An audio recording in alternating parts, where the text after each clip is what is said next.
Bonjour à tous, Damien de vivonnature.fr. Je vous retrouve un mois après ma dernière vidéo. Donc on s'était quitté sur la réalisation de la butte et les premiers repiquages.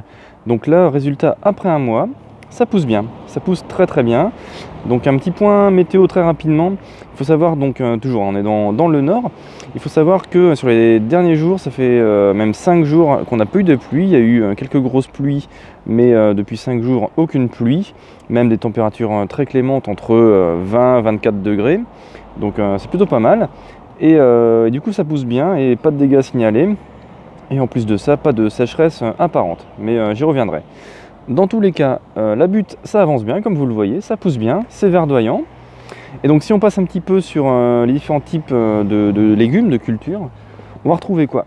Hop, on va retrouver les mâches. Donc les mâches qui poussent bien. On est loin des petits carrés, des petites pousses que j'ai pu repiquer il y a un mois. Là au niveau de la main, ça commence à être intéressant. Donc il y en a un peu partout. Tac, voilà, des belles mâches qui commencent à bien pousser. Donc la mâche des deux côtés, je vais faire le tour, mais il y en a vraiment des deux côtés.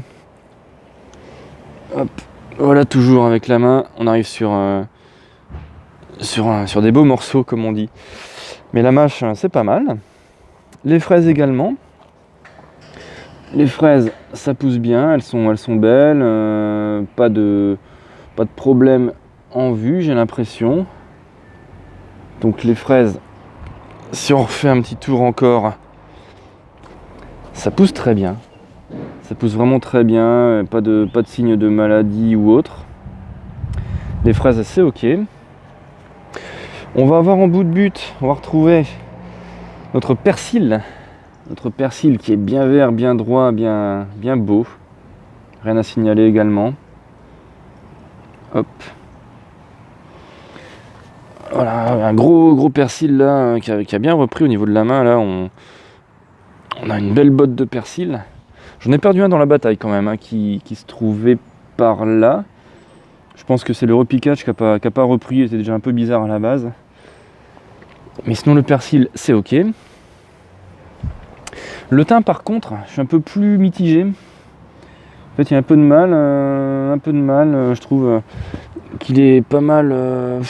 Alors déjà, il est pas complètement dans la butte, parce que le niveau de la terre était assez important quand je l'ai repiqué, donc j'ai pas réussi à le mettre vraiment dans la butte. Soit. Mais en tout cas, bon, c'est un peu dommage. J'ai l'impression qu'il grille un petit peu sur le côté, un petit peu sec. Hop, vu plus éloigné. Donc je sais pas trop. Mais on verra bien. Hop, j'avais aussi ici, tac, est-ce qu'on le voit bien? Voilà, une toute petite pousse. Si je me rapproche un petit peu en faisant le point, une toute petite pousse ici. Et ça, c'est ma rhubarbe, normalement. Ma rhubarbe que j'avais repiquée, j'avais déposé un éclat de rhubarbe, un éclat de racine de rhubarbe, pour être précis. Donc normalement, là, en bout de butte, on aura une belle rhubarbe. On avait également donc là la partie, tout ce qui est juste en dessous là, la partie ail, oignon, échalote. Bah écoutez, ça pousse bien aussi. Comme vous le voyez, ça fait des belles pousses, très grandes. On voit que ça pousse vraiment bien, bien verte, bien épaisse, bien droite. Voilà. Ça pousse vraiment bien, un petit peu ici aussi. Ça sort. Donc rien à signaler. Et pour finir, les pois qui sont très beaux également, qui poussent bien. Toute une lignée ici et de l'autre côté. Hop, donc on le voit par rapport à la main, mais voilà une belle hauteur de pois. Je pense que je vais bientôt ramener la couverture de paillis par au-dessus là, au milieu, autour des pousses, parce qu'en fait il est important de ne pas étouffer les pois lorsqu'on les sème, donc ne pas laisser de couverture végétale par au-dessus, donc de faire vraiment des sillons et d'attendre qu'il y ait vraiment des pousses un peu plus hautes pour protéger le bas des pousses. Donc c'est pour ça que j'ai attendu que ça pousse bien, et donc là je vais pouvoir ramener cette couverture végétale du dessus, on le voit c'est un petit dôme un peu plus, au pied des pois pour les protéger de l'hiver. Donc globalement c'est vraiment sympa, sachant que le contrat est rempli pour la partie désherbage, il n'y a strictement rien à faire, enfin même partie entretien au global, hein, parce que ce soit désherbage, entretien, arrosage, il n'y a vraiment rien du tout, c'est vraiment super. Tous les matins, tous les soirs je passe devant ou presque et je vérifie, il n'y a franchement rien à faire à part regarder pousser, c'est vraiment génial. Donc ça c'est appréciable. Donc ça on a fait le tour, ça pousse bien, voilà, aujourd'hui, un mois après les premiers piquages, ça pousse bien. Ce que je peux dire également, il y a eu 2-3 changements si on peut dire, 2-3 améliorations, c'est que j'ai rajouté de la couverture végétale par-dessus, donc de l'herbe de tonte que j'ai récupérée de voisins, je les remercie. Ce qui a permis d'avoir une couche un peu plus épaisse pour préparer l'hiver, et normalement avant le début du printemps je devrais pas avoir besoin plutôt d'en rajouter, donc au moins je suis tranquille là-dessus. Donc ça fait une belle épaisseur. Hop, si on regarde un petit peu à ce niveau là, si j'essaie de creuser, là c'est le partout où on a le moins, et pour autant voilà, on a 2-3 cm au moins de couverture végétale. La terre reste bien humide en dessous. Et puis il y a des petites bébêtes un peu partout, on les voit pas très bien à la caméra, et puis on n'a pas non plus des millions. Mais en tout cas, voilà, le contrat est rempli, c'est que ça garde bien l'humidité. Donc ça pourra passer l'hiver tranquillement pour en plus conserver la chaleur. Et également ma vesque d'hiver, que j'ai enfin reçue entre temps, et que j'ai semée donc sur les pourtours, hein. J'ai vraiment que la partie du dessus autour des pois que je n'ai pas semée. Mais en tout cas je l'ai semée, et c'est ce qu'on voit, qui commence à pousser un peu partout. Donc là il y a des belles touffes de vesque d'hiver. Je précise d'hiver, c'est important parce qu'on arrive en hiver. Il faut que ça tienne le gel et le froid. Mais en tout cas voilà, ça pousse bien. C'est très joli pour l'instant. Mais il y en a un peu partout, donc là il y a des gros paquets, c'est parce que en fait il y a normalement la technique du manuel de culture sur but préconise de soulever la couverture végétale, de semer et de replacer par au-dessus. Et par fainéantise, je me suis dit que j'allais tester de juste un peu semer comme ça, à la volée par-dessus, et puis après d'étaler un petit peu, de bouger un petit peu la couverture pour que ça tombe un petit peu, mais de pas vraiment faire ça parce que ça m'embêtait un petit peu de devoir passer entre les cultures pour devoir soulever et semer. Donc mis à part ici justement où ça pousse bien, j'ai un peu soulevé pour voir, pour faire le test, et j'ai semé ensuite au niveau de la terre. Donc là on le voit, ça pousse très bien. Là où le reste c'est plus mitigé, mais pour autant je garde espoir parce que voilà, à plusieurs endroits il y a des petites pousses, des belles pousses qui sortent. Donc je pense que ça met juste un peu plus de temps, hein. C'est pas gênant. Voilà, mais en tout cas la vesque est là, et je le rappelle pour la vesque, deux objectifs. Hop, le point est fait.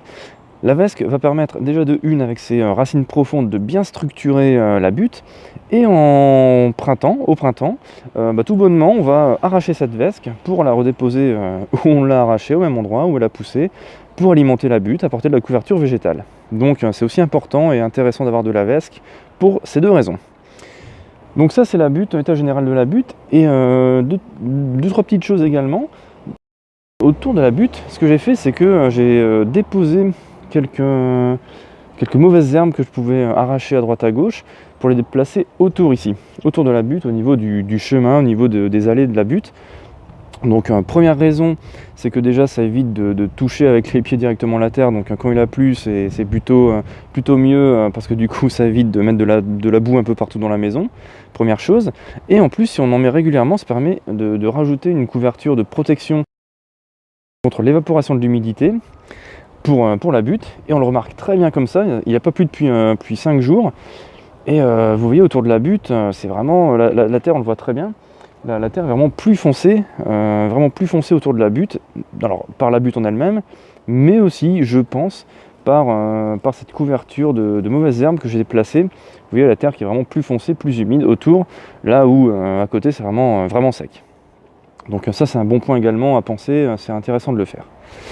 Donc on termine pour la butte avec en annexe, si je peux dire, j'avais récupéré d'une amie, je le remercie, des pieds de fraises. Donc j'avais terminé ma butte, donc j'avais plus de place dessus, donc je les ai placés à côté, pas loin. Hop, la butte qui est toujours là-bas. J'ai placé des pieds de fraises ici pas très loin, alors certes d'une variété différente des fraises de ma butte, mais je les ai placées ici pour comparer un peu, voilà, méthode traditionnelle en terre directement, sans aucun entretien non plus, hein. Attention, je n'arrose pas, aucun produit chimique, bio ou autre, je ne m'en occupe pas, mais ça va permettre de faire le test entre, voilà, je laisse pousser ici en terre traditionnellement et en butte, voir un petit peu la différence, première chose. Et sur le même procédé, il me restait des pois, des oignons, échalotes et ail, que j'ai également semé ici. Encore une fois, on n'est pas très loin de la butte, mais que j'ai semé ici. On voit rien pour l'instant parce que c'est tout récent, ça fait 2 semaines que j'ai semé. Mais des sillons de pois, ouais, j'ai l'impression aussi quand même que ça sort un petit peu ici. Hop, voilà. Les pois commencent à sortir ici. Voilà, bah même là, oui, en fait, ça commence à sortir. Les pois sont ici. Hop. Et bon là non, c'est pas grand chose pour l'instant au niveau de l'ail, échalote, oignon, mais ça pousse et ça poussera normalement plutôt ici pour comparer également en mode bon bah voilà, terre traditionnelle, sans entretien encore une fois par rapport à la butte. Et toute dernière chose, la vesque, comme j'en avais trop pour semer sur ma butte, bah, en fait j'en ai semé un peu partout, aussi bien ici, on le voit, hein, il y a la vesque, hop, qui pousse ici, un peu partout, donc ça me permettra d'avoir de la couverture végétale supplémentaire sur mon terrain. Et également de l'autre côté ici, où en plus de ça j'ai rajouté de la couverture végétale supplémentaire que j'ai récupérée d'un collègue pour préparer la terre aussi de ce côté là, en attendant l'an prochain et les prochaines buttes, je l'espère. Mais voilà, il y a de la vesque aussi ici que je ne vois pas pousser pour l'instant par contre. Donc on verra. Ah si, autant pour moi. Voilà, je regarde mal. Mais ici voilà, ça pousse un petit peu. Donc voilà, on aura de la vesque des deux côtés, un peu partout, et la butte sera alimentée correctement au printemps. Donc voilà, ça c'était le bilan après un mois. Pour résumer, tout va bien, c'est génial, ça pousse bien, c'est vert, aucun entretien, le bilan est extrêmement positif jusque-là. Il n'y a pas encore eu de gelée, espérons que ça dure encore un petit peu hein, pour profiter, mais on est descendu à 3-4 degrés, pas moins. En tout cas, voilà, pour l'instant, avec ce temps, ça pousse bien. Et je vous dis à très bientôt pour un prochain bilan, un prochain point d'étape de la butte. En attendant, portez-vous bien. Salut, salut.